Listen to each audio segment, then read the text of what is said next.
அன்பான உறவுகள் அனைவருக்கும் இனிதான உற்சாகமான செவ்வாய்ப்பொழுதின் மகிழ்வான காலை வணக்கம் வணக்கம் வணக்கம். இந்த நாள் இனிய நாளாகவே இந்த நொடி வரைக்கும் எங்கள் எல்லோரையும் பேச அரைக்கத்தில் உட்கார வச்ச கடவுளுக்கு மனவாத நன்றி என பகிர்ந்து இன்று அனைத்து நல்ல தினங்களையும் கொண்டாடி கொண்டிருக்கும் எல்லோருக்குமே இந்த வாழ்த்துக்களையும் கூறியபடி 29/4/2025 இந்த மாதத்தை வழி அனுப்பும் நாளை வருகின்றது.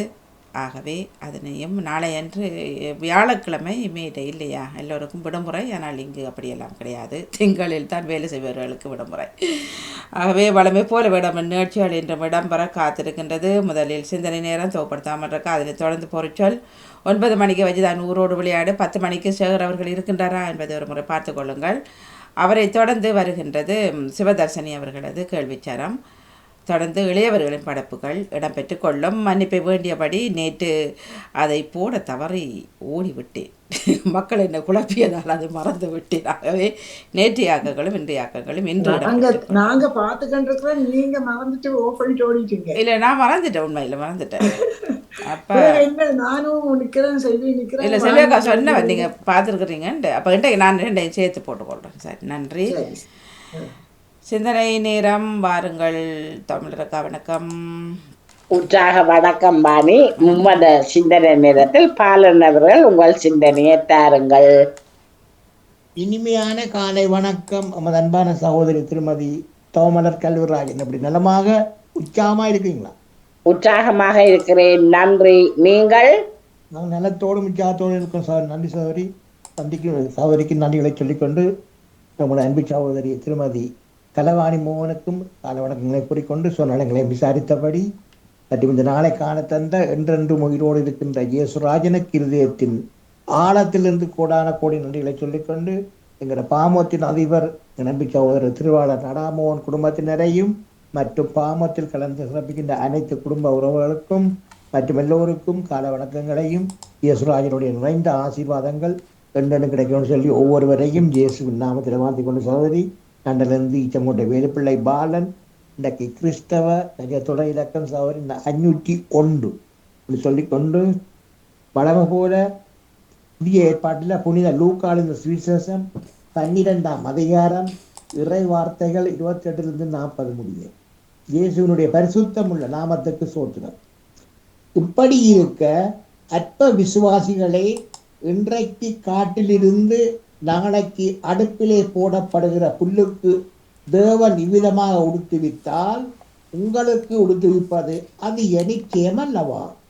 ஆகையால் என்னத்தை உண்போம் என்னத்தை குடிப்போம் என்று நீங்கள் கேளாமலும் சந்தேகப்படாமலும் இருங்கள். இவைகளையெல்லாம் உலகத்தார் நாடி தேடுகிறார்கள். இவைகள் உங்களுக்கு வேண்டியவைகள் என்று உங்கள் பிதாவானவர் அறிந்திருக்கிறார். தேவனுடைய ராஜ்யத்தையே தேடுங்கள், அப்பொழுது இவைகளெல்லாம் உங்களுக்கு கூட கொடுக்கப்படும். பயப்படாதே சிறுமந்தையே, உங்களுக்கு ராஜ்யத்தை கொடுக்க உங்கள் பிதா பிரியமாயிருக்கிறார். உங்களுக்கு உள்ளவைகளை விட்டு பிச்சை கொடுங்கள். பழமையாய் போகாத பணப்பைகளையும் குறையாத பொக்கிஷத்தையும் பரலோகத்திலே உங்களுக்கு சம்பாதித்து வையுங்கள். அங்கே திருடன் அணுகுகிறதும் இல்லை, பூச்சி கெடுக்கிறதும் இல்லை. உங்கள் பொக்கிஷம் எங்கே இருக்கிறதோ அங்கே உங்கள் இருதயமும் இருக்கும். உங்கள் அறைகள் கட்டப்படுவதாகவும் உங்கள் விளக்குகள் எரிகிறதாகவும் தங்கள் எஜமான் கல்யாணத்திலிருந்து வந்து தட்டும் போது உடனே அவருக்கு திறக்கும்படி எப்பொழுது வருவார் என்று காத்திருக்கிற மனுஷருக்கு ஒப்பாகவும் இருங்கள். எஜமான் வரும்போது விழித்திருக்கிறவர்களாக காணப்படுகிற ஊழியக்காரரே பாக்கியவான்கள். அவர் அறை கட்டி கொண்டு அவர்களை பந்தி இருக்க செய்து சமீபமாய் வந்து அவர்களுக்கு ஊழியம் செய்வார் என்று மெய்யாகவே உங்களுக்கு சொல்லுகிறேன். அவர் இரண்டாம் தரம் நினைக்க வேண்டும். அவர் 2ஆம் ஜாமத்திலாவது 3ஆம் ஜாமத்திலாவது வந்து அவர்கள் அப்படியே இருக்க கண்டால் அவ்வூழியக்காரன் பாக்கியவான்கள். திருடன் இந்த நேரத்தில் வருவான் என்று வீட்டையமானுக்கு தெரிந்திருந்தால் அவன் விழித்திருந்து தன் வீட்டை கண்ணமிட விட்டான் என்று அறிந்திருக்கிறீர்கள். அந்தபடியே நீங்கள் நினையாத நேரத்தில் மனுஷகுமாரன் வருவார். ஆகையால் நீங்களும் ஆயத்தமாயிருங்கள் என்றார். அந்தபடியே நீங்கள் நினையாத நேரத்தில் மனுஷகுமாரன் வருவார். ஆகையால் நீங்களும் ஆயத்தமாயிருங்கள் என்றார். தொடர்ச்சி சகோதரி நாளை தொடர்ந்து சொல்லிக்கொண்டு ஒரு பாடல். இயேசுனுடைய பரிசுத்தமுள்ள நாமத்துக்கு சோத்திரம்.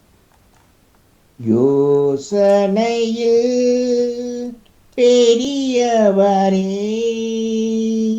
ஆராதனை ஆராதனை, செயல்களிலே வல்லவரே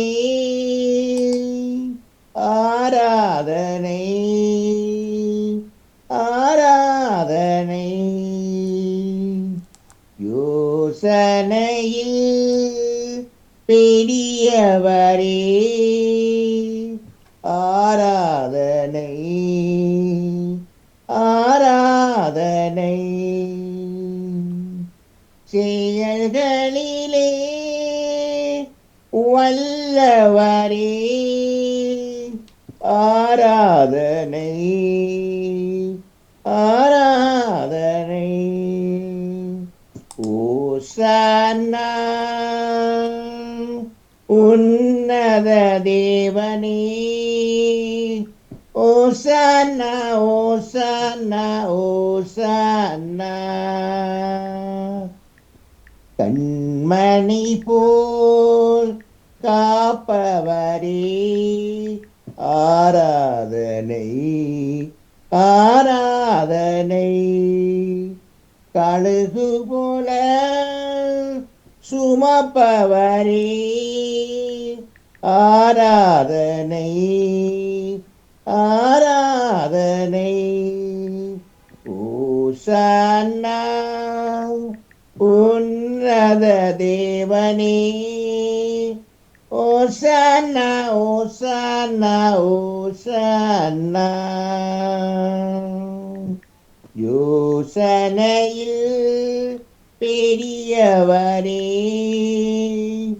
ஆராதனை ஆராதனை, சிலுவையினால் மீட்டவரே ஆராதனை ஆராதனை, சிலுவையினால் உம்மை மீட்டவரே ஆராதனை ஆராதனை, சிறகுகளால் மூடுபவரே ஆராதனை ஆராதனை. ஆமென். அன்பான தகப்பனே, மீண்டும் புதிய நாளை காலத்தில் கிருபைகளுக்காக இயேசுராஜனுக்கு மீண்டும் ஒரு முறை உள்ள நாளத்தில் இருந்து கோடான கோடி நன்றி செலுத்துகிறோம் ராஜா. தகப்பனே, எல்லோரும் உங்களுக்கு பிள்ளைகள் ராஜா, எல்லோருக்கும் ரட்சிப்பை அனுப்பி ஆசீர்வதிங்க, வழி நடத்துங்க, பாதுகாத்துக் கொள்ளுங்க. அதுக்காக இயேசுராஜனுக்கு நன்றி செலுத்துகிறோம் தகப்பனே. மற்றும் தகப்பனே, உங்களது பிள்ளைகள் தங்களது வாழ்நாட்களில் அறிந்தும் அறியாமலும் தெரிந்தும் தெரியாமலும் ஏதாவது தப்பிதங்கள் பாவங்கள் ஏதாவது செய்திருந்தால் எல்லாவற்றையும் ஒரு விஷயம் மன்னித்து உங்களது பரிசுத்தமுள்ள கல்வாரி இரத்தத்தினால் நீங்கள் ஒவ்வொருவரையும் பேர் பேராக கழுவி ஆசிரியர் ஜெபிக்கிறேன் ராஜா. அப்படியே நீங்கள் எல்லோருடைய பாவங்களும் கழுவி ஆசிரியமைக்காகவும் இயேசுராஜனுக்கு மீண்டும் செலுத்துவோம் தகப்பனே. சோத்திரம் ராஜா. மற்றும் தகப்பனே, அனைத்து குடும்பங்களுடைய தேவைகளை சந்திங்க ராஜா, ஆசீர்வதிங்க, வழிநடத்துங்க, பாதுகாத்துக் கொள்ளுங்க. அதுக்கான நன்றி சொல்லும் தகப்பனே. மற்றும் அனைத்து சிறுவர்கள் சிறுமியர்களுக்கும் நிறைந்த ஞானத்தையும் அவர்கள் செல்லும் இடமெல்லாம் உங்களது ஆணி வாய்ந்த கரம் அவரோட கூடவே இருந்து அவருடைய பாதுகாப்பை நடத்த வழி ஜெபிக்கிறேன் ராஜா. அப்படியே நீங்கள் தினமும் பார்த்து விடுறமைக்காக கோடி நன்றி செலுத்துவோம் தகப்பனே. சோத்திரம் சோத்திரம். மற்றும் பாமுகத்தின் அதிபர் குடும்பம் கையிட்டு செய்யும் சகலவற்றையும் நீங்கள் நிறைவாக நிறைவாக என்றென்றும் ஆசீர்வதித்து வழிநடத்தணும்னு சொல்லி இயேசப்பாவிடம் பிரார்த்தனை எடுத்துக்கொண்டு சகோதரி விடப்படுற. நன்றி, வணக்கம். நன்றி பாலன் அவர்களே. உங்கள் சிந்தனைக்கு நிறைந்த வாழ்த்துக்கள். அத்துடேவ் டெண்டனி அவர்கள் உங்கள் சிந்தனையை தாருங்கள். ஆண்டவர் ஆட்சி செய்கின்றார், மாட்சியை ஆடையாய் அணிந்துள்ளார் என்கின்றது திருப்பாடல் 93. பிதாச்சுதன் தூயாவியின் பேராலே ஆமேன். இறை புகழ்ச்சி உமக்கே. காலை வணக்கம் சகோதரி திருமதி தவமலர் கல்விராஜன் அவர்களே. நலமாக உற்சாகமாக இருக்கின்றீர்களா? உற்சாகமாக இருக்கிறேன், நன்றி. நீங்கள்? நான் நலமாக இருக்கின்றேன், நன்றிகள். உங்கள் குடும்ப நல உற்சாகத்திற்காக இறைவனை பிரார்த்தித்து பாமுக உறவுகளுக்கு காலை வணக்கம் கூறி கிறிஸ்தவ நற்சிந்தனை வழங்குபவர் பிரான்சில் இருந்து டேவிட். கிறிஸ்தவ நற்சிந்தனை தொடரன் 1838 பாஸ்கா காலம் 2ஆம் வாரம் என்று செவ்வாய் தினமுமாகும். இன்று திரு அவை சியன்னா நகர் புனித கத்தரின் அவர்களை நினைவு கூறுகின்றது. அன்பான உறவுகளை எம்மை படைத்த பரமனை நாம் பாடுவோம், ஆவியை ஸ்துதிப்போம். ஊற்று தண்ணீரே எந்தன் தேவ ஆவியே, ஜீவநதியே எம்மில் பொங்கி பொங்கி வா. ஊற்று தண்ணீரே எந்தன் தேவ ஆவியே, ஜீவநதியே எம்மில் பொங்கி பொங்கி வா. ஆசீர்வதியும் நேசகத்தரே, ஆசீர்வதியும் நேசகத்தரே, ஆவியின் வரங்களினால் எம்மை நிரப்பும், ஆவியின் வரங்களினால் எம்மை நிரப்பும். ஊற்று தண்ணீரே எந்தன் தேவ ஆவியே, ஜீவநதியே எம்மில் பொங்கி பொங்கி வா. ரட்சிப்பின் ஊற்றுக்கள் எந்தன் சபை தனிலே, எழும்பிட இந்த வேளை இறங்கிடுமே. ஆத்மபலமும் பரிசுத்தமும், ஆத்மபலமும் பரிசுத்தமும் அவளுடன் பெற்றிடவே வரம் தாருமே. ஊற்று தண்ணீரே எந்தன் தேவ ஆவியே, ஜீவநதியே எம்மில் பொங்கி பொங்கி வா. ஆசீர்வதியும் நேசகத்தரே, ஆவியின் வரங்களினால் எம்மை நிரப்பும், ஆவியின் வரங்களினால் எம்மை நிரப்பும், ஆவியின் வரங்களினால் எம்மை நிரப்பும். வாழ்த்தொலியாக அல்லேலூயா அல்லேலூயா. மானிட மகனில் நம்பிக்கை கொள்ளும் அனைவரும் நிலைவாழ்வு பெறும் பொருட்டு அவர் உயர்த்தப்பட வேண்டும். அல்லேலூயா. இன்றைய நற்செய்தியாக புனித யோவான் எழுதிய நற்செய்தியில் இருந்து வாசகம். அதிகாரம் 3, இறை வார்த்தைகள் 7 - 15 வரை. அக்காலத்தில் இயேசு நிக்கோதேமுடன் கூறியது, நீங்கள் மறுபடியும் பிறக்க வேண்டும் என்று நான் உமக்கு கூறியதால் வியப்படையாது. காற்று தான் விரும்பிய பக்கம் வீசுகின்றது, அதன் ஓசை கேட்கின்றது. ஆனால் எங்கிருந்து வருகின்றது என்பதோ எங்கு செல்லுகின்றதோ என்பது தெரிவதில்லை. ஆவியால் பிறக்கும் எவனும் அப்படியே. நிக்கேதோமும் மறுமொழியாக, இது எவ்வாறு நடைபெற முடியும் என்று கேட்க, இயேசு, நீர் இஸ்ராயேலில் பெயர் பெற்ற போதகராயிருந்தும் இது உமக்கு தெரியாதா என்றார். உண்மையிலும் உண்மையாக உமக்கு சொல்லுகின்றேன், எமக்கு தெரிந்ததை பற்றியே பேசுகின்றோம், யாம் கண்டதை குறித்தே சாட்சியம் கூறுகின்றோம். எம் சாட்சியத்தையோ நீங்கள் ஏற்றுக்கொள்ளுவதில்லை. மண்ணுலகை சார்ந்தவை பற்றி நான் உங்களுக்கு சொல்லியே நீங்கள் விசுவசிப்பதில்லை என்றால், விண்ணுலகு சார்ந்தவை பற்றி உங்களுக்கு கூறினால் எவ்வாறு நீங்கள் விசுவசிக்கப் போகின்றீர்கள்? வானகத்தில் இருந்து இறங்கி வந்தவரே அன்றி வேறொருவரும் வானகத்திற்கு ஏறி சென்றதில்லை. அப்படியே வந்தவர் வானகத்தில் இருக்கும் மனுமகனே. மனுமகனில் விசுவாசம் கொள்ளும் அனைவரும் முடிவில்லா வாழ்வை பெறும் பொருட்டு மோயிசன் பாலைவனத்தில் பாம்பை உயர்த்தியது போல் மனுமகனும் உயர்த்தப்பட வேண்டும் என்றார். இது கிறிஸ்து வழங்கும் வாழ்வு தரும் நற்செய்தி. கிறிஸ்துவே உமக்கு புகழ். இன்றைய நற்சிந்தனையாக, வானகத்தில் இருந்து இறங்கி வந்தவரையன்றி வேறவரும் வானகத்திற்கு ஏறி சென்றதில்லை என்கின்றார் நமது ஆண்டவராகிய இயேசு. ஆகவே நிக்கோதேமு அவர் ஒரு யூத பெரியார். இயேசுவிடம் அன்பு கொண்டிருந்தவர். அதை அவர் யூதருக்கு தெரியாமல் பின்பற்றியிருந்தார். காரணம், அவரையும் அந்த சினாகோக் என்று சொல்லக்கூடிய அவர்களுடைய சிவக்கூடங்களில் விலத்தி விடுவார்கள் என்ற ஒரு வித பயமும் அவருக்கு இருந்தது. ஆகவே இயேசுவை அன்பு செய்கின்றார், ஆனால் அதை வெளிப்படையாக காட்டிக்கொள்ளவில்லை. இயேசுவிடம் வருகின்றார், இயேசுவிடம் சில கேள்விகளை கேட்கின்றார். நாமும் அப்படித்தான் சில வேளைகளில் நமக்கு அதாவது சில விளக்கங்கள் தெரியாவிட்டால் கூட நாமும் பிறரை அணுகி அதற்குரிய விளக்கங்களை நாமும் கேட்பதுண்டு. ஆகவே இயேசுவிடம் என்று நிக்கோதேமு வருகின்றார், வந்து கேள்வியையும் கேட்கின்றார். நிக்கோதேமுடன் இயேசு மேற்கொண்ட உரையாடலில் தூய ஆவியினால் வரும் மறுபிறப்பை பற்றியும் விண்ணகக்குரிய வாழ்வை பற்றியும் இயேசு விளக்குகின்றார். நிலை வாழ்வு என்பது சட்டங்களாலும் சடங்குகளாலும் பெறக்கூடியது அல்ல. அது கடவுளின் மகன் இயேசுவின் மீது நம்பிக்கை வைப்பதால் மட்டுமே கிடைக்கும். நிக்கோதேமு இயேசுவிடம் இருந்து பல உண்மைகளை கற்றுக்கொண்டார். உண்மையை தேடிச் செல்லும் மனமுடையவர்கள் இறைவன் தருகின்ற முற்பழையும் கண்டடைவீர்கள். கடவுள் உலகின் மீது அன்பு கொண்டார். இறை அன்பின் வெளிப்பாடு இயேசுவின் வருகை. இயேசுவின் அன்பின் வெளிப்பாடு சிலுவை மரணம். அந்த இருவர் அன்பின் நோக்கம் எவரும் அழியாமல் நிலைவாழ்வு பெற வேண்டும் என்பதை இதை உணர்ந்து ஏற்றுக்கொண்டவர்கள் தான் திருத்தூதர்கள், சீடர்களும். இவர்கள் இறை அன்பையும் பிறர் அன்பையும் இயேசுவின் தியாக அன்பையும் சுவைத்தவர்கள். எனவேதான் அதை பகிர்வின் அன்பாக மாற்றி தாங்கள் உடைமைகளை விட்டு திருத்தூதர் காலடியில் வைத்தனர். கடவுள் தன் மகனையே பகிர்ந்து கொண்டார், இயேசு தன் உயிரை பகிர்ந்து கொண்டார். திரு அவையோர் தங்கள் உடைமைகளெல்லாம் பகிர்ந்து கொண்டனர். பகிர்வே தெய்வீகம், பகிர்வே பரலோகம். பகிர்ந்து பார், மகிழ்ந்து பார், பரலோகம் உன் கண்களுக்கு தெரியும். இயேசுவில் நாளும் வளர திருமுழுக்கினால் நாம் பெறும் புது வாழ்வு நாள்தோறும் வளர்ச்சி அடைகின்றது. இறையருள் நம்மில் பொழியப்படுகின்றது. எனினும் இறையர்களுக்கு நாம் உட்பட்டு ஆவியின் ஆற்றலோடு வாழ்வது நமது தொடர் பணியாகும்.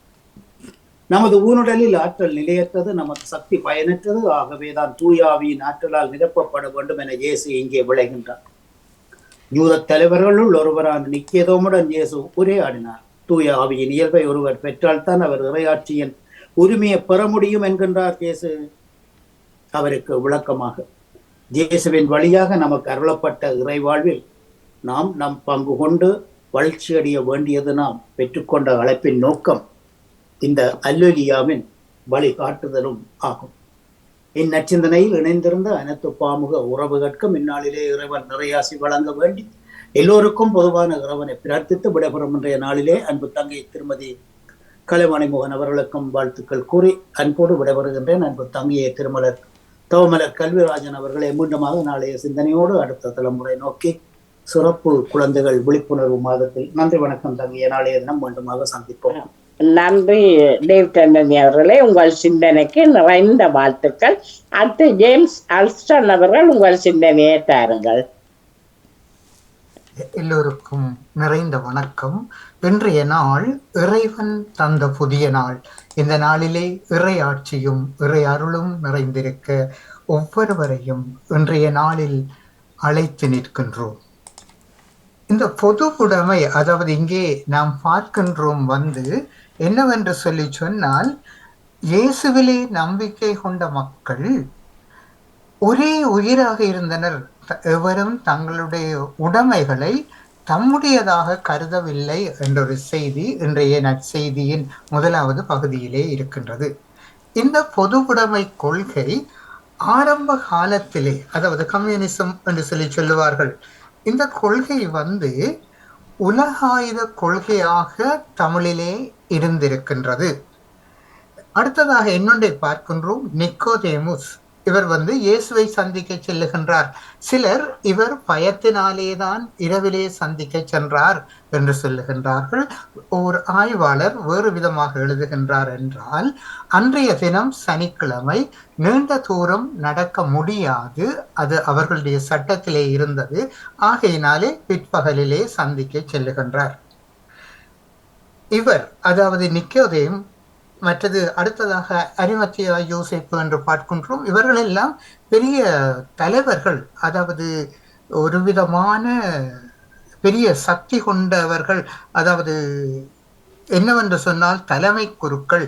மூப்பர்கள் உடைய மிக உயர்வடைந்த இவர்கள் உண்மையிலே ஏன் இயேசுவிடம் சென்றார்கள் என்றால், இயேசுவிலே பிழை கண்டு அவரை குற்றவாளியாக்குவதற்காக. ஆனால் சந்திப்பு மறுவிதமாக இவர்களை மாற்றியது. இயேசுவை சந்தித்த நிக்கோதேமுஸ் மாற்றம் பெறுகிறார்.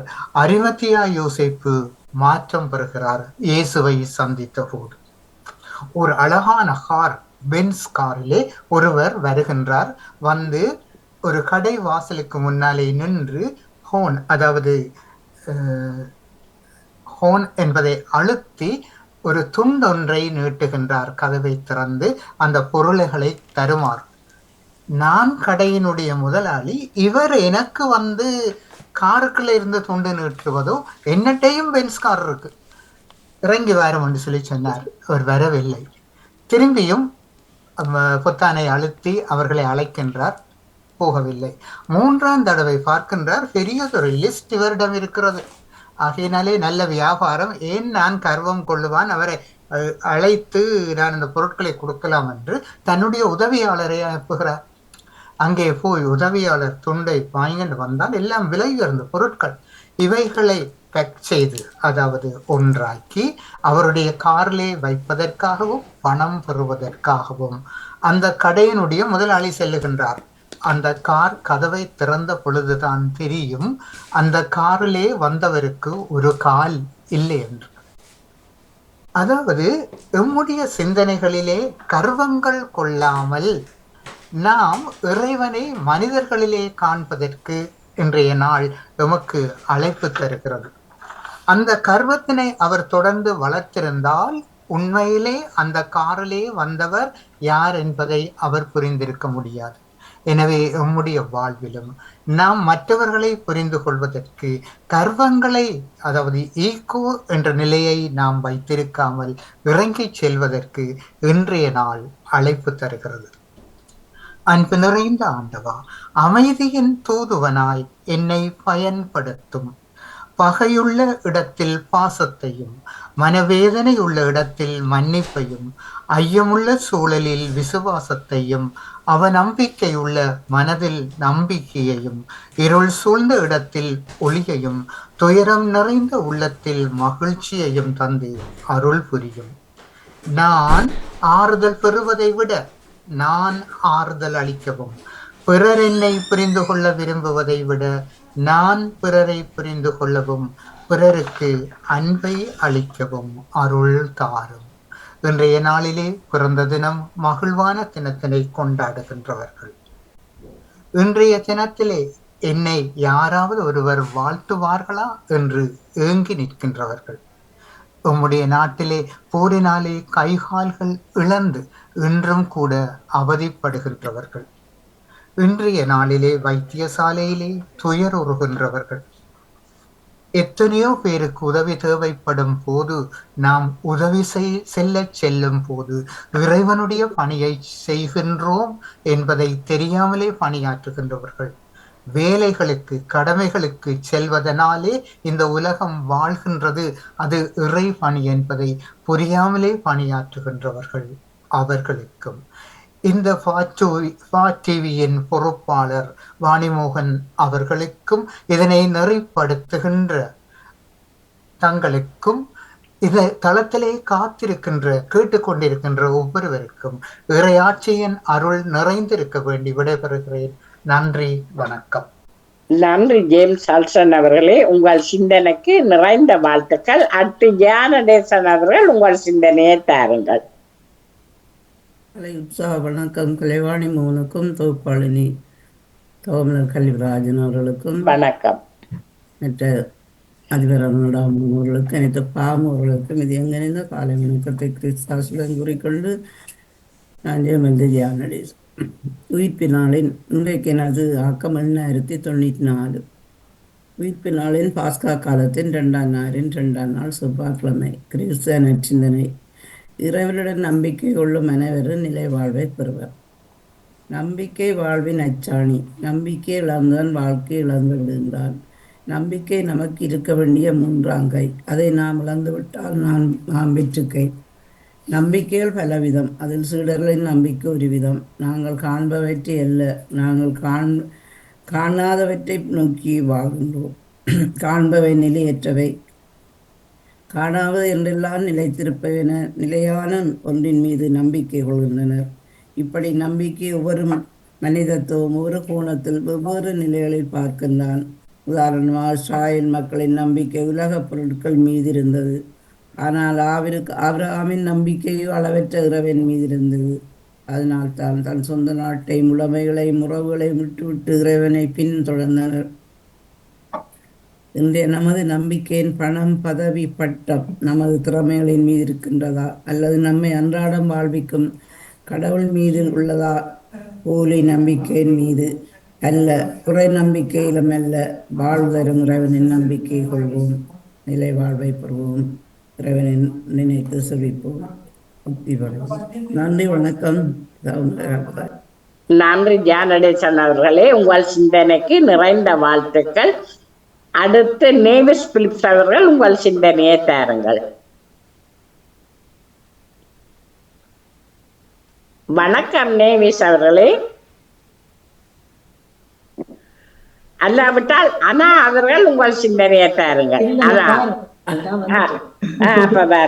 அனைவருக்கும் இனிய காலை உற்சாக வணக்கத்தை கூறிக்கொண்டு பாமுக உறவுகளுக்கும் திருமதி நடாமுகன் வாணிமுகன் அவர்களுக்கும் அன்பான காலை வணக்கத்தை கூறி அமைதியான இந்த நாளை எங்களுக்கு தந்த இறைவனை வாழ்த்திக் கொண்டு என்னுடைய நச்சிந்தனை தொடர்ந்து 1656 என்று கூறிக்கொண்டு இன்றைய இறை வார்த்தையின் சிந்தனையாக, விசுவாசத்தின் வெளிப்பாடு தன்னிலே மறைபொருளாக மறித்து விண்ணக இறையருளின் ஆற்றலால் புது வாழ்வுக்கு பிறக்கின்றது. இந்த உலகத்தையே அடக்கி ஆள்வதுதான் ஒளிமயமான வாழ்வு என்று நினைத்தார் மகாவீரர் அலெக்சாண்டர். தனது இளம் வயதிலே இராணுவ அதிகாரங்களை கைப்பற்றி வைத்துக் கொள்வதுதான் ஒளிமயமான வாழ்வு என நினைத்தார் அடால்ஃப் ஹிட்லர். எல்லா இடங்களிலும் தன் நிறுவனங்களை அமைத்து உலகையே ஆள்பவர் என்ற பெயரை கூறுவதுதான் ஒளிமயமான வாழ்வு என நினைத்தார் அம்பானி. இப்படியான உலக போக்கின்படி வாழ்வதுதான் ஒளிமயமான வாழ்வு என நினைத்துக் கொண்டிருக்கின்றோம். உண்மையான ஒளிமயமான வாழ்வு எதில் இருக்கிறது என்பதை இயேசு நிக்கதேம் வழியாக கற்றுக் கொடுக்கின்றார். இந்த உலகில் ஒன்று எப்படி இயங்குகிறது என்று தெரியாமலேயே நாம் பலவற்றையும் பயன்படுத்தி கொண்டு இருக்கின்றோம். மின்சாரமோ தொலைக்காட்சியோ வானொலியோ எப்படி இயங்குகிறது என்பது நமக்கு தெரியாது. ஆனால் அவைகளை பயன்படுத்துகின்றோம். அவைகளை பற்றிய உண்மையான அறிவு இல்லை என்றாலும் கூட அவற்றின் பயன்பாட்டில் நாம் எந்தவித சுணக்கமும் காட்டுவதில்லை. அதை போலவேதான் தூய ஆவியாரின் செயல்பாடு எப்படி என்பதை நம்மால் அறிய முடிவதில்லை. ஆனால் தூய ஆவியின் செயல்பாடு ஒவ்வொரு மனித வாழ்விலும் கலந்திருக்கின்றது என்பது நமக்கு தெரிய வேண்டும். ஆவியின் வல்லமையிலும் செயல்பாட்டிலும் நம்பிக்கை வைக்கின்ற போது நமது வாழ்வு மாற ஆரம்பிக்கின்றது. கடவுள் தரும் அருளை கேள்விக்கு உள்ளாக்காமல் பெற்றுக்கொள்ள வேண்டும். ஏன், எப்படி என்ற கேள்விகளை கேட்டால் நம்மால் சரியான பதிலை பெற்றுக்கொள்ளவோ புரிந்து கொள்ளவோ முடியாது. நம்முடைய அறிவு ஆற்றலால் கண்டுபிடித்து விடலாம் என்றால் நிக்கதேமு போல் தவறாகவே புரிந்து கொள்வோம். எனவே இறையருளை கேள்விக்கு உள்ளாக்காமல் பெற்றுக்கொண்டும் இறையாற்றலை பெற்றுக்கொள்வதற்கான இறையாற்றலை நாங்கள் இறைவனிடம் வேண்டுவோம் என்று கூறிக்கொண்டு, என் உள்ளம் தேடி வருகின்ற நேரம் இது, என் ஆன்மாவரை ஏற்றி போற்றி மகிழும் வேளையிது, என் இயேசு என் உள்ளம் தேடி வருகின்ற நேரம் இது, என் ஆன்மாவரை ஏற்றி போற்றி மகிழும் வேளையிது, பசியால் வாடும் வேளையின் நிலையில் பாவினான் நின்றிருந்தே,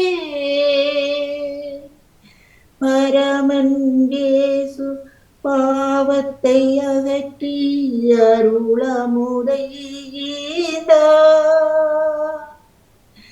பசியால் வாடும் ஏழையின் நிலையில் ஆவினான் நின்றிருந்தேன்.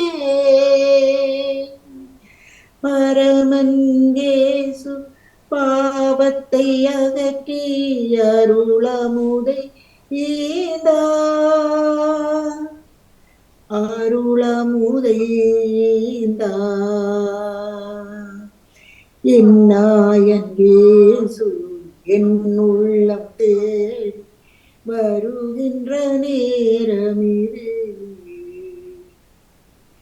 என்னான்மாவரை ஏற்றி போற்றி மகிழும் வேளையிது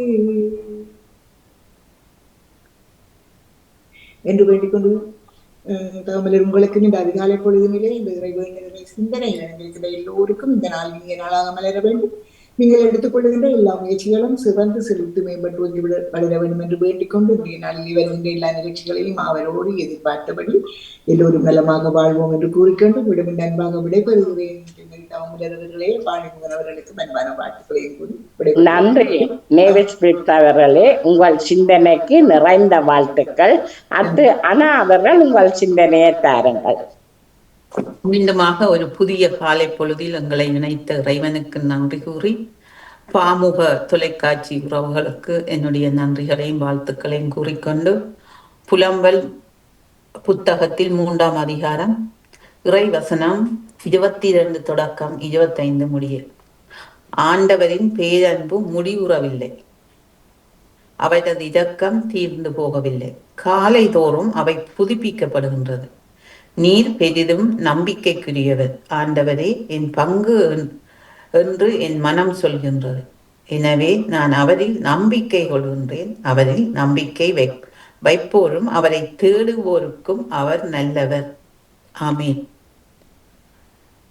கடவுளிடம் கேட்பதற்கு நாங்கள் எல்லோரும் தகுதியற்றவர்களாக இருக்கின்றோம். ஏனென்றால் நாங்கள் பாவம் செய்திருக்கின்றோம். நாங்கள் ஒரு கணம் பின்னோக்கி நிற்கின்றோம். நாம் கேட்பது கிடைக்குமா, கடவுள் எனக்கு தருவாரா என்று நாங்கள் ஒரு கணம் சிந்திக்கின்றோம். ஆனால் அவர் அப்படி அல்ல. நாங்கள் மன்றாடும் போது ஒரு கணம் கூட சிந்திக்காமல் நாங்கள் கேட்பவை எல்லாவற்றையும் எங்களுக்கு செய்கின்றார். அவர் எங்களுடைய மன்றாட்டுக்களை செவி சாய்க்கின்றார். நாம் கேட்டவுடன் கிடைக்கவில்லை என்றால் கடவுளிடம் கோவிக்கின்றோம், மன்றாடுவதையே விட்டு விடுகின்றோம். ஆனால் கடவுள் எப்போதும் தன் பிள்ளைகளை பார்த்து கொண்டிருக்கின்றார், கேட்டு கொண்டிருக்கின்றார், கவனித்து கொண்டிருக்கின்றார். நம்பிக்கை வாழ்க்கையில் முக்கியம். நம்பிக்கை கடவுளிடம் மட்டுமல்ல, நாங்கள் வாழும் உலகத்தில், எங்கள் குடும்பத்தில், எங்கள் பிள்ளைகளிடம், என் கணவரிடம், நண்பர்களிடம் நாங்கள் கட்டாயம் நம்பிக்கை கொள்ள வேண்டும். நம்பிக்கைதான் மனித வாழ்வு. ஒரு முறை நான் இந்தியா சென்றிருந்தேன். நான் உண்மை சம்பவத்தை இதில் கூற விரும்புகின்றேன். வேளாங்கண்ணி அன்னை எல்லாருக்கும் தெரிந்த ஒரு ஆலயம். அந்த ஆலயத்துக்கு சென்றிருந்தேன். அந்த ஆலயத்தின் முற்றத்தில் உட்கார்ந்திருந்தேன். அப்பொழுது ஒரு பெண், ஒரு இளம் பெண் ஒன்று, ஒரு பக்கம் கையும் காலும் இயலாது இருந்தாலும் அவ அந்த இடத்துல நடந்து வந்து கொண்டிருந்தார். எங்களை கண்டவுடன் கேட்டா, நீங்கள் இலங்கையில் இருந்து வந்திருக்கிறீர்களா என்று. ஆம் என்று பதில் சொன்னேன். அதற்கு பிறகு எங்களுடைய உரையாடல் நீண்ட உரையாடலாக இருந்தது. அந்த பெண் என்னிடம் கூறினார், தான் கல்யாணம் திருமணத்திற்காக ஐரோப்பா வாரத்திற்கு ஆயத்தப்படுத்தி நான் வேளாங்கண்ணிக்கு வந்தேன். வந்த இடத்தில் எனக்கு காய்ச்சல் வந்து என்னுடைய கலிகால்களை நான் இழந்தேன் என்று அவ சொல்லும் போது தன்னுடைய நம்பிக்கையை அதுல சொன்னா. தான் வருத்தம் வந்த காலத்தின், நோய்பட்ட காலத்தில் இருந்து தனக்கு எழும்பி நடக்க மட்டும் வேளாங்கண்ணி கோயில்ல தான் நான் படுத்திருந்தேன். எனக்கு கடவுள் சுகம் தருவார் என்ற நம்பிக்கையோடு நான் இந்த ஆலயத்தில் படுத்திருந்தேன். கடவுள் எனக்கு சுகம் தர வேண்டும், நான் இந்த ஆலயத்திற்காக நான் பணி செய்ய வேண்டும் என்று. அதே போல் அவருக்கு நாங்கள் பார்க்குற டைம் 40 வயதை தாண்டி விட்டது. அந்த ஆலயத்தில் ஒரு கை ஒரு கால் அவக்கு வழங்காது. அந்த ஆலயத்தில் இன்றும் அவ பணி செய்து கொண்டிருக்கிறாள் கடவுளுக்காக.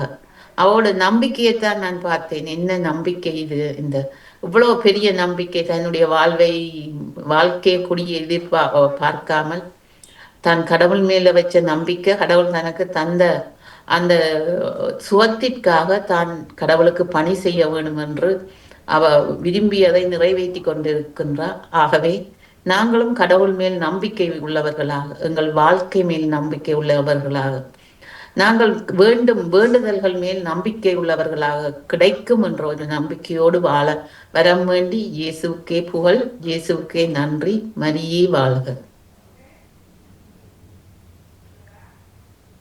முடித்து விட்டதா அண்ணா அவர்களே?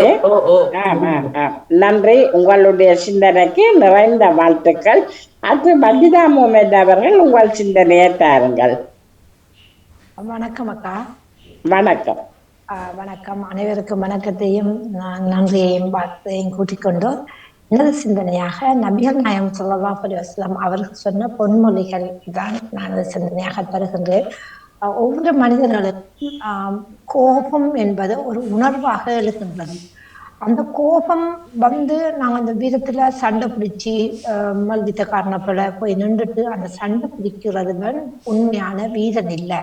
அந்த கோபம் வரும்போது அதை அடக்குபவன் உண்மையான வீரன் என்று முகமது நபி ஸல்லல்லாஹு அலைஹி வஸல்லம் அவர்கள் சொல்லியிருக்கிறார்கள். எப்படி அந்த கோபத்தை நாங்கள் அடக்கலாம் என்று சொன்னால், எங்களுக்கு கோபம் ஏற்படும் போதோ அவர் சொல்றார், உங்களுக்கு கஷ்டமாக இருக்கும், ரெண்டு பேரும் பேசிக்கொண்டு இருக்கும் போது சண்டை பிடிக்கும் போது கஷ்டமா இருக்கு, நீங்க அந்த இடத்துல விட்டு விலகி போங்க, முயற்சி செய்யுங்க. அந்த இடத்துல நீங்க முரம்பட்டு கொண்டு இருக்காம அந்த இடத்த விட்டு கொஞ்சம் தள்ளி போனீங்கன்னு சொன்னா ஒரு ஆள் இல்லாட்டி சண்டை பிடி வராது என்று சொல்றாரு. அப்படி உங்களுக்கு அதுவும் மேலாட்டி நீங்க நின்று கொண்டிருந்தால் உட்காருங்கள் என்று சொல்றாரு. உட்கார முடியாவிட்டால் நீங்கள் என்ன செய்யுங்கன்னு சொன்னா சாய்ந்து கொள்ளுங்கள், படுங்க, அப்படியே கண்ணு மூடிட்டு படுங்க. அதுவும் உங்களுக்கு இயலாவிட்டால் தண்ணிய அவர் குடிக்க சொல்கின்றார். ஏனென்று சொன்னால் கோபம் சைத்தானால் ஏற்படக்கூடிய ஒரு விளைவாக ஏற்படுகிறது. சைத்தான் நெருப்பினால் படைக்கப்பட்டவன் தண்ணியை குடிக்கும் போது அது தனியும் வந்து சொல்லப்படுகின்றது. இது இஸ்லாமியர்களின் நம்பிக்கையாக இருக்கின்றது. அடுத்தது, பெரும்பாலான பாவங்களை நாங்கள் எவ்வாறு செய்கின்றோம் என்று பார்க்க சொன்னா நாவில் இருந்துதான் அந்த பாவங்கள் உருவாகின்றது என்று நபிகள் நாயகம் ஸல்லல்லாஹு அலைஹி வஸல்லம் அவர்கள் சொல்கின்றார்கள். உண்மையை சொல்ல போனா பேசுவது பொன்னன் அந்த வெள்ளி என்றால் பேசாமல் மௌனமா இருப்பது பொன் என்று சொல்கின்றார்கள். பேசுவது வெள்ளி என்றால் பேசாம மௌனமா இருப்பது பொண்ணுக்கு சமம் என்று சொல்லப்படுகிறது.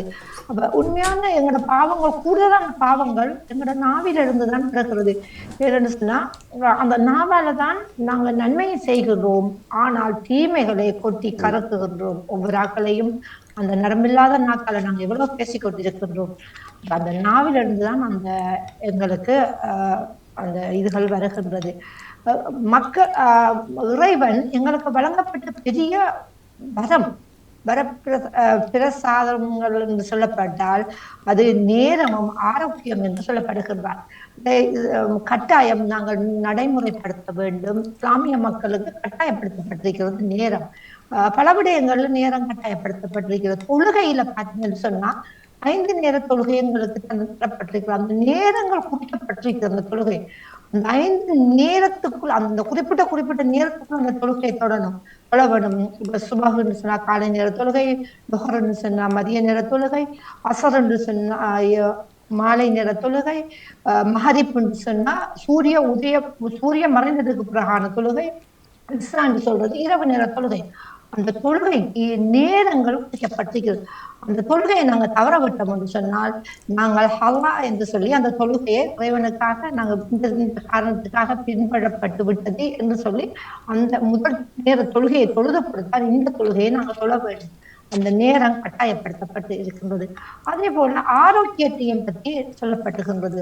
ஒரு மனிதனுக்கு எத்தனையோ கோடியான செல்வங்கள் இருக்கலாம், அதுல ஆரோக்கியம் என்பது முக்கியமாக இருக்கின்றது. இறைவன் தந்த எங்களோட உடல் உறுப்புகள் நாங்கள் யோசித்து பாருங்க. என்கிட்ட ஒன்றுமே இல்லை, நான் ஒரு ஏழை, நான் ஒரு வறுமை, என்கிட்ட ஒன்றுமே இல்லைன்னு சொல்றோம். இல்லை, எங்கள்கிட்ட ஒரு கிட்னி இல்லாட்டி எங்களுக்கு தெரியும், ஒரு கண் இல்லாட்டி தெரியும், உங்களோட கை இல்லாட்டி தெரியும், ஏன் ஒரு பல்லு இல்லாட்டி எங்களுக்கு தெரியும். அவர் எவ்வளவு பொறுமதியான இதையெல்லாம் இறைவன் எங்களுக்கு தந்திருக்கிறான் என்று சொல்லி. அடுத்தது, உழைப்பாளிகளின் வியர்வை உணரும் முன் அவனின் கூலியை வழங்குங்கள் என்று சொல்லப்படுகின்றது. இப்ப எங்களுக்கெல்லாம் மாத சம்பளம் தான் இப்ப வருகிறது, அது வேறு விடயம். ஆனால் அன்றைக்கு அந்த அந்த உழைப்பையே நம்பி வாழ்கின்ற தொழிலாளர்கள் எத்தனையோ பேர் இருப்பார்கள். குட்டி தொழிலாளர்கள் காலையில போனாத்தான் அந்த வீட்டுல வந்து அந்த பசியை அந்த குழந்தைகளுக்கு கொடுக்கலாம், அந்த உணவை கொடுக்கறதுக்கு.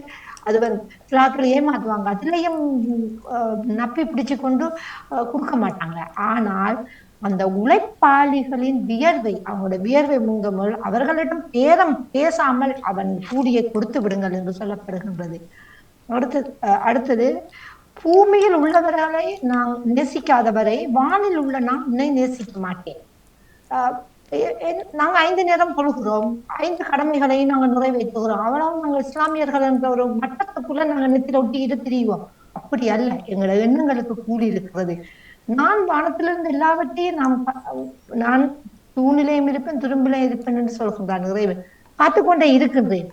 ஆனால் நீ பூமியில உள்ளவரை நீ நேசிக்கணும். முதல் அயல் வீட்டுக்காரன், நோயாளி, கஷ்டப்படுறாள், கடன்காரன், எல்லோரே நீ நேசி.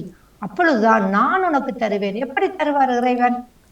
இயற்கையாக தருவார். இயற்கையை கொண்டு எங்களுக்கு தருவார். மழை பெய்ந்தாத்தான் வெள்ளம் விளையும். எங்களுக்கு உடல் ஆரோக்கியம் இருந்தால்தான் நாங்க வேலை செய்யலாம். எங்களுக்கு நோய்வாய் இல்லாட்டிதான் நாங்க அந்த சம்பாதியத்தை சம்பாதித்துக் கொள்ளலாம். காலுக்கு எழுக்குது, கைக்கு எழுக்குதுன்னு சொன்னா நாங்க உழைக்க முடியாது. அந்த ஆரோக்கியத்தை எங்களுக்கு இறைவன் எப்படி தருகின்றான்? நீ பூமியில உள்ளவரை நேசிக்காதவரை உனக்கு தரமாட்டேன் என்று சொல்லுகின்றான். நாம் எந்த பணியை அமைதியாக கவலைப்படாமல் செய்ய வேண்டுமோ அதில் சிக்கல்கள் இருக்கு. ஆனா புகழ்ச்சியை எதிர்பார்த்து நாங்க எந்த வேலையும் செய்யக்கூடாது. புகழ்ச்சிக்காக புகழ்வார்கள், மற்றவர்கள் புகழ்வார்கள் என்பதற்காக நாங்க தான தர்மங்களை கொடுக்க கூடாது. ஒரு திருமணமாக இருக்கட்டும், ஒரு நல்ல விடயங்களாக இருக்கட்டும், ஒரு கெட்ட விடயமாக இருக்கட்டும், அதையெல்லாம் புகழ்ச்சியை எதிர்பார்த்து நாங்க செய்யக்கூடாது என்று சொல்லப்படுகின்றது. ஒரு நற்செயலை செய்வதால் மட்டுமே சுவனத்தை அடைய முடியும். அந்த நற்செயல் அது உண்மை பேசுவதாகவும் இருக்குது. நீங்க வழியில கிடக்குற ஒரு காலில் அடிக்கும் ஒரு கல்லு கிடக்குது, இது என்ன, எனக்கு என்ன இந்த கல்லுன்னு சொல்லி பார்த்துட்டு போகக்கூடாது. அந்த கல்லு எனக்கு அடிக்காட்டியும் பின்னால வரவரை கிடைக்கலாம். அவர் சின்ன பிள்ளையாக இருக்கலாம், இல்ல விழி தெரியாதவராக இருக்கலாம். அப்படியானவர் அந்த கல்லை தூக்கி நாங்க ஒரு அப்புறப்படுத்திட்டு போனா கூட அது ஒரு நன்மையான ஒரு விடயமாக பேசப்படுகின்றது. இந்த மிக எளிதில் எப்படியானவர்கள் சொர்க்கம் போவார்கள் என்று சொன்னால், ஏழைகளையும் வறியவர்களையும் பெற்றோர்களையும் நேசிக்கின்றவர்கள் மிக எளிமையான முறையில சொர்க்கம் அடைவார்களாம். தர்மம் தர்மம் செய்யும் பொழுது உங்களோட செல்வம் போயிடும் சொல்லுவாங்க. தர்மம் தலை காக்க சொல்லுவோம். தான தர்மம் எல்லாம் எனக்கு வச்சுட்டுதான் நாங்க மக்களை கொடுக்கணும் இல்லை. நீ ஒன்றை கொடுத்தால் இரட்டிப்பாக உனக்கு தருவேன் என்று இறைவன் சொல்கின்றான். அதே போல நீ மன்னிக்க வேண்டும். மற்றவர்களுக்கு என்ன குற்றங்கள் செய்கிறார்களோ அதை நீ மன்னிக்கும் பொழுதுதான் இறைவன் நாம் செய்த குற்றங்களை மன்னிப்போம்.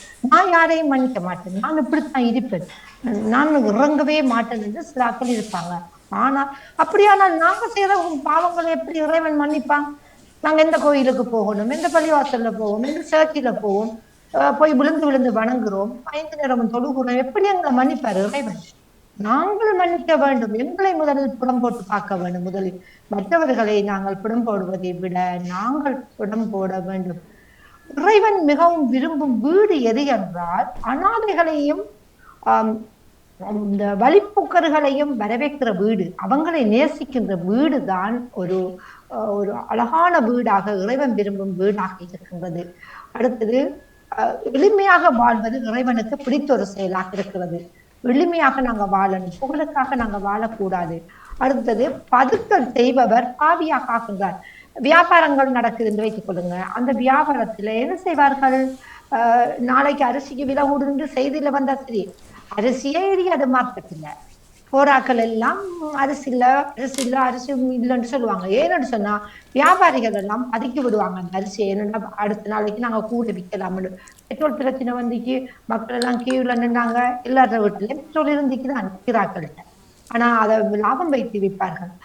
ஒரு பழுத காட்டி விற்கப்படணும் என்று சொல்லப்படுகின்றது. அந்த இது பழுது மார்க்கெட்ல எல்லாம் போனோம்னா ஒழிச்சு விற்பார்கள். இல்ல, இது பழுதா இருக்குது, விரும்பினா வாங்கிட்டு போ. நேர்மையாக வியாபாரம் செய்யும்படி சொல்கின்றார்கள். தாயின் காலடியில் சுக்கம் உள்ளது என்று சொல்லப்படுகின்றார்கள். அந்த தாய் எங்களை பிரசவிப்பதற்கு இவ்வளவு கஷ்டப்பட்டிருப்பார், எவ்வளவு கஷ்டப்பட்டிருப்பார்கள்.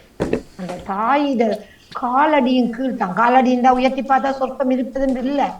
அவருக்கு பணிவடை செய்வதன் மூலம், அவரின் அன்பை பெறுவதை மூலம், யார துவா பிரார்த்தனைகள் தங்கு தடையின்றி திரையின்றி ஏற்றுக்கொள்ளப்படும் என்றால், ஒன்று தாயின் தந்தையின் பிரார்த்தனை, இரண்டாவது அநீதி இழைக்கப்பட்டோரின் பிரார்த்தனைகள் எந்த தடையுமின்றி இறைவனிடத்தில ஏற்றுக்கொள்ளப்படும் என்று சொல்லப்படுகின்றது.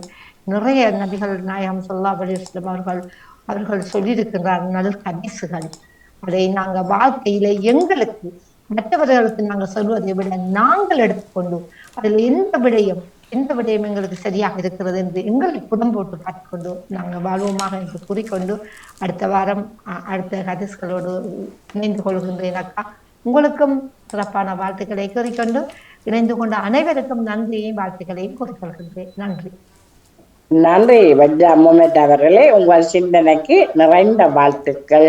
அனைவருக்கும் சிந்தனை தந்த பாலன் வேலுப்பிள்ளை அவர்கள், டேவிட் ஆண்டனி அவர்கள், அனா அவர்கள், நேவிஸ் பிலிப்ஸ் அவர்கள், ஜேம்ஸ் அல்சன் அவர்கள், மஜ்ஜா முஹம்மத் அவர்கள் அனைவருக்கும் நிறைந்த வாழ்த்துக்களை கூறி வாணி உங்களிடம் தருகிறேன். நன்றி, வணக்கம். மிக்க நன்றி அக்கா, சிறப்பான வாழ்த்துக்கள். சிந்தனைகளை எடுத்து எல்லோரும் இணைந்திருக்கின்றார்கள் இல்லையா ராஜினி அக்கா?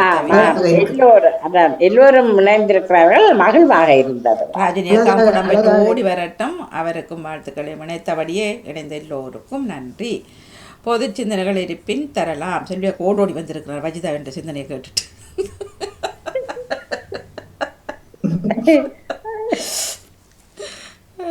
செல்வி வணக்கம் வணக்கம் வணக்கம் வணக்கம் வணக்கம் வணக்கம் வணக்கம். என்ன பொது சிந்தனையோட வந்தீங்க? எந்த சிந்தனை, எல்லோருடைய சிந்தனை சிறப்பு. எல்லா சிந்தனையும் நான் மற்ற சிந்தனை கேட்கல. கடைசியா வஜிதா சொன்ன சிந்தனை மட்டும்தான் கேட்டிருப்பீங்க, தெரியும் தானே. எல்லாம் வச்சு கேட்டிருப்பீங்க. இல்ல இல்ல, உண்மையில கேட்கல வாணி. வஜிதாட சிந்தனையே எல்லாம் வச்சு கேட்டிருப்பீங்கன்னு சொல்றேன். நான் இந்த வேற ஒரு அலுவலாக இதுக்குள்ளேயேதான் போட்டுட்டு வேற ஒரு அலுவலாக இதுக்குள்ளதான் இருந்தேனா, அதனால அவ அந்த அண்ணாவும் அவளோட சிந்தனை விட்டு விட்டு வருது. செல்வி சரியா கேட்டதை சொல்லுங்க. எல்லோருக்கும் வாழ்த்துக்கள். பொது சிந்தனை என்று எனக்கு இன்றைக்கு கொண்டு வரவில்லை. நீங்கள் சொல்லுங்க, ஏதாவது அதுல இருந்து ஏதாவது வந்தா. நான் ஒன்று சொல்றேன்னா, கோபம் பற்றிய சிந்தனை வந்ததுதான். இப்போது கிட்டத்தட்ட இப்போது ஒரு 3 வருடம் என்று சொல்லலாம். ஒரு நாளும் கோபம் நம்புறீங்களோ தெரியா, கோபம் வரவில்லை என்று சொல்லியிருந்த வந்தாலும் நான் அதை அப்படியே அமர்த்தி விடுவேன். அதை பெரிதாக எடுப்பதே இல்லை. கேட்பார்கள் கோபம் வரவில்லை ஒன்று, நான் இல்லை என்று உண்மையாக திருப்பி கதைப்பதே இல்லை. முந்தி அப்படி இல்லை, எடுத்தேன் கவிழ்த்தேன் தான் முந்தி. இப்ப அது அந்த வயதுகள் வரவோ என்னவோ அப்படி இருக்குமா, கக்குவப்பட்டு சொல்லலாம். யார் உண்மையா யார் என்ன தூட்டினான்னு அதை பற்றி கவலையே படுவதும் இல்லை, கோபம் வருவதும் இல்லை. ஆனா இப்படி சொல்லுவார்கள், சூடு சுரணை இல்லாதான்னு சொல்லுவார்கள். அப்படியும் இருக்கு. இப்ப 3 வருஷமா அது போலதானே உரிய விஷயத்த உரியவரிடம் பேசி தீர்த்து கொள்ள வேணும். அப்படியே நீங்க நடிக்கிறீங்க. இல்ல இல்ல மாணி, பேசி தீர்க்கிறது வேற, கோபம் வர்றது இல்ல. அதான் கோபப்படுறதுன்றது இப்ப சும்மா இருக்கக்குள்ள வர கோபம் இல்லை. எங்களுக்கு ஏதோ உண்டு, எங்களை பற்றி தப்பாக சொல்லி நான் செய்யாத உண்டை எனக்கு அதான் கோபம் வரும். சொல்லாத ஒன்று சொல்லக்குள்ள கோபம் வரும். எனக்கு செய்யாத ஒன்று செய்யக்குள்ள சொட்டியான உச்சக்கட்ட கோபம் வரும். அந்த நேரத்தில் நாங்கள் வாதிரம் தானே ஆகணும். அப்படியா? நான் அதற்கு வாய் திறக்கிறேன். அப்படின்னா நீங்க நடிக்கிறீங்கன்ற அர்த்தம். அப்படியும் எடுத்துக்கொள்ள எனக்கு அதை திருப்பி கதைக்கணுமென்ற நீங்க சொன்ன மாதிரி சூடு சுரணை இல்லையான்னு சொல்லலாம். நான் சொல்லல, மற்றவங்க சொல்லுவார்கள் சொல்லவார். இல்ல, அதை நானும் ஏற்றுக்கொள்கிறேன். நான் ஏற்கவில்லைன்னு சொல்லல. அப்படி இன்னும் நடக்கவில்லை. அப்படி நடந்தாலும் கூட எனக்கு அதையும் திருப்பி கதைப்பேன். அது அந்த நேரம் அவர்கள் சொல்ல வேண்டிய நேரமாக்கும் வந்து முந்தி தெரிய மாட்டேங்க எனக்கு இவ்வளவு கோபம் பெருமண்டு அப்படியே வந்து கத்தி விடுவேன் பட இப்ப அப்படி இல்லை டீச்சர். ஆனால் என்னண்டா நாங்க கோவப்படாமல் இருக்க வேணும் என்று நாங்க நினைச்சா கூட சில சமயங்களில் நாங்கள் தாழ்த்தப்படும் போது நாங்க செய்ததை செய்ய இல்லை என்று சொல்லி வாதாடும் போது எங்களை அறியாமல் வேற ஒரு கோபம் ஒன்று இதுக்குத்தானே. எங்களையே அறியாது, எங்களுக்கு தெரியாமையே தெரியாது அது எப்படி எங்களுக்கு வருது என்று அந்த இடத்துல நாங்க எப்படி ரியாக்ட் பண்றோம்னு தெரியாது. கண்ணீராலேயும் வரும் சில வேளையில அந்த கோவத்தை அடக்க கண்ணீர் வருகுது, கோபத்தை அடக்க அந்த இடத்தை விட்டு போகணும் என்று வருகுது. இல்லைன்னா வாயை திறந்து பேசுறோம். ஆனா அது சரிதான் என்றது நான் நினைக்கிறேன்டா. கோவத்தை அடக்கியும் வைக்க கூடாதானே. நாங்க செய்யற சரியா பிள்ளையாவியல் நிரூபிக்க ஏற்றுக்கொள்கிறேன். உண்மையாக நான் ஒரு பொல்லாத கோபக்காரியன் தான் இல்லாடமும் பேர். ஆனா என்னவோ தெரியவில்லை. இப்ப உண்மையா சொல்லுகிறேன், கோபம் வந்தாலும் அத வெளியில காட்டுவது இல்லை. அது உள்ளுக்க வைக்கிறதே நக்கு வெட்டங்கள் வரலாம் இல்லையான்னு சொல்லவில்லை. ஆனால் நான் இப்ப நினைக்கிறேன் என்னண்டா, இப்ப உண்மையாக நினைக்கிறது அதுவே சொல்றேன் சொல்லுவேன். ஏதேது எப்பப்ப நடக்கணுமோ அதை அப்பப்ப நடக்கும். அப்ப எனக்கு இவர்கள் இப்படி இணைக்க வேணும் அந்த காலம் இருக்குதாக்கும். ஆகவே அவர்கள் சொல்லிவிட்டு போகட்டும் என்று அப்படியான நிலையில் இப்போ நான் வந்து விட்டேன். உண்மையாக நல்லமோ உண்மையாக கூடாதுன்னு நினைக்கிறேன். இருந்தால் மனதுக்கு அதை வச்சு கவலை, அது அப்படி கவலையும் மாறி இல்லையே. ஒரு நேரம் வெடிச்சு போங்க. எல்லா நேரமும் கோபத்தை காட்டணும் என்றது இல்லை. நிறைய இடங்கள்ல நாங்கள் முயற்சி செய்து அதை அவாய்ட் பண்ணலாம் கட்டாயமாக. ஆனா ஒரு சில இடங்கள்ல எங்களை தெரியாமத்தான் அந்த கோபம் வெளிப்படுகிறது. ஆமா, வாணி கோவப்பட்டதுலதான் நேற்று பிள்ளைகளோட ஆக்கமே அமுக்காம போட்டுட்டான். நான் உடனே நினைச்சேன், நான் வாணி போறேன்னு சொல்லி போட்டு போன உடனே நினைச்சு போனேன், ஐயோ திருப்பி வருவா கோபம் இல்ல, கோபம் மட்டும் இல்ல, எனக்கு நானும் அதனை ஆமோதிக்கிறேன். மஜிதா சொன்ன மாதிரி நீங்கள் முட்டுக்கால இருந்து தண்ணி குடிச்சிட்டு வந்த நீங்கள இல்ல இல்ல உண்மையிலேயே மறந்து போனேன் நான் நேற்று. அது நீங்க அந்த இடையில கொஞ்சம் ஞாபகப்படுத்திருந்தா சரி, தவறக்காம. அதுக்காகத்தான் நான் முதலே உங்கள்கிட்ட கேட்டேன், நான் நீங்கள் மறந்துடுவீங்களோண்டு போட்டுதான் ஏக்காட நிகழ்ச்சிக்கு முதல் போட சொல்லி சொன்னாங்க. இல்ல போட சொல்லி சொன்னா அவரு கொஞ்சம் அவசரத்துல நின்றபடியினால அப்ப அது அப்படியே மறந்து போயிட்டது. சரி, இல்ல திடீர்னு ஓபன் இல்ல சொல்லிட்டு நன்றி வணக்கம் சொல்ல, நீங்க நன்றி வணக்கம் சொன்னீங்க சொல்லிட்டு இல்ல திடீர்னு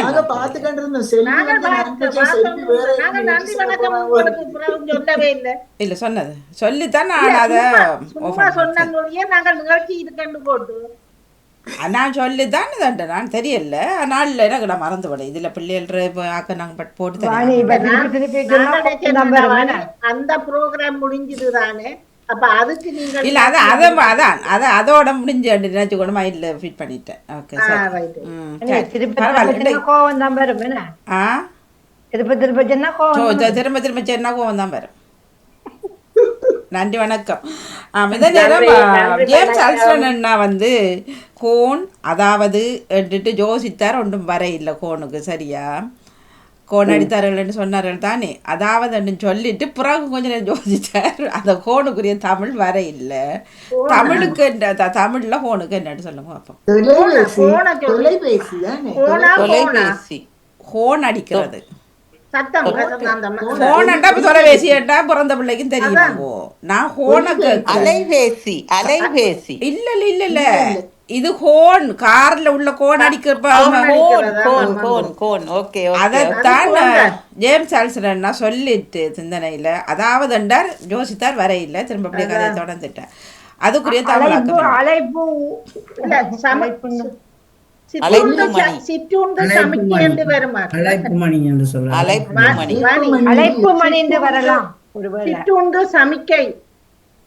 அது சமிக்கைன்னா நிலை அணிக்கிறதா சமிக்கை என்று சொல்றா. லைட்டுகளை போட்டு காட்டுவாங்க, அதுதான் சமிக்கை என்று சொல்லுவார்கள்.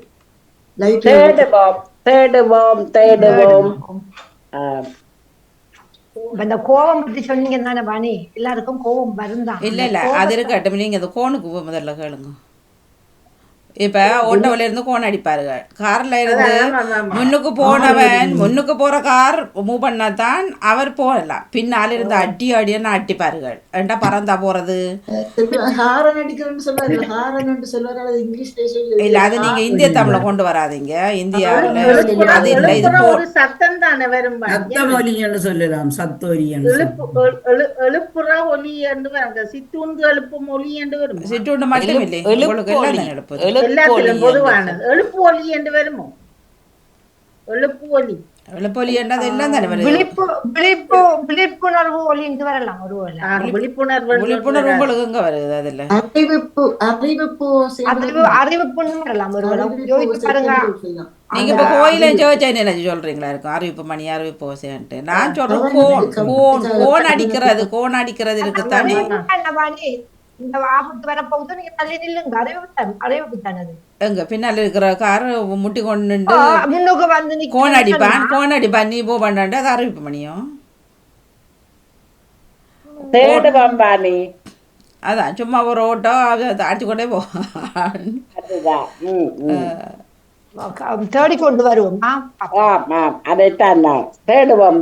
எங்களுக்கே வருது இல்லை. அப்ப நாங்க பிள்ளைகிட்ட சொல்றோம், இதுல சுத்த தமிழ் நீ கதை நடக்குமா? அது நமக்கே வருது. அது எங்கம்மா நீ சுத்தராமல்ல கதைக்கிற பிள்ளைகளுக்கு இதுல பாமுகத்துல வந்துதான் சுத்தராமல் கதைக்கிற பிள்ளைகளுக்கு பிள்ளைகள் அந்த அவை நாட்டு மொழி, அது நாட்டு மொழியெல்லாம் கதைக்குங்க. ஆமா, அந்தந்த நாட்டு மொழி அது எல்லா இடமும் ஒற்றையிடாக அந்த துருக்கிய மக்கள் மட்டும்தான் வெளியில போய்க்க அவர்கள் மொழி நான் கண்டது, அவர்கள் மொழியை விட வேற மொழியில கதைக்க மாட்டாங்க. இவர்களும் தான் குஜராத்தி சீக்கெல்லாம் தங்கட மொழியெல்லாம் கழிச்சு போவார்கள். அங்கிட்ட தமிழ் பிள்ளைகள் எல்லாம் இங்க ஜெர்மனியை பொறுத்தவரை எல்லாம் பள்ளிக்கூடத்துல இஞ்சவனுக்கே தமிழ் கதைக்கார்கள்.